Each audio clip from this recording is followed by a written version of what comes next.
Il nous arrive parfois de nous dire que nous avons réussi dans un domaine, alors que Dieu nous attendait à exceller dans un autre domaine.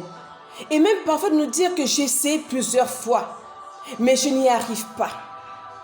Mais j'aimerais te dire aujourd'hui que aussi longtemps que tu resteras accroché ou encore attaché à un couloir qui n'est pas le tien, tu tourneras toujours à rond, en train de imiter, en train de essayer, en train de même jalouser celui qui est approprié à être dans ce couloir.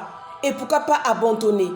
J'aime beaucoup ce verset dans Genèse 1:12 qui dit que les arbres donnèrent du fruit et ayant en eux leur sémence selon leur espèce. Quelle est la sémence que Dieu a déposée en toi selon ton espèce? Est-ce que Dieu t'a appelé à être un docteur pour sauver des vies, exceller dans ce domaine, et tu te retrouves aujourd'hui en train d'être un financier, étudier peut-être l'économie, la comptabilité, juste pour être en contact avec les finances, avec l'argent? Est-ce que Dieu t'a appelé à être un super, ce grand évangéliste, ce grand pasteur? Et parce que tu as aimé le prophétique, tu te retrouves en train d'être prophète. Est-ce que Dieu a déposé en toi cette carrure de homme d'affaires, femme d'affaires? Tu te retrouves aujourd'hui en train d'être un fonctionnaire ou encore un comptable juste derrière un bureau. Or, il t'attend dans les nations faire des affaires. Est-ce que tu es cette femme que Dieu a appelée à avoir ce grand orphelinat? Et tu te trouves aujourd'hui en train de bâtir des écoles juste pour tirer profit.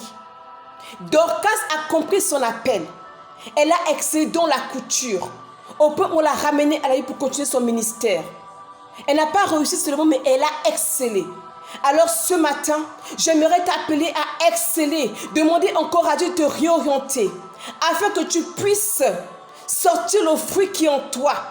Pas seulement parce que tu veux imiter, mais surtout parce que tu as demandé à Dieu quelle est la sémence.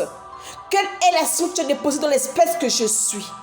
Et ainsi, tu pourras ressortir le géant, le champion qui s'endort à toi, qui s'endort en toi.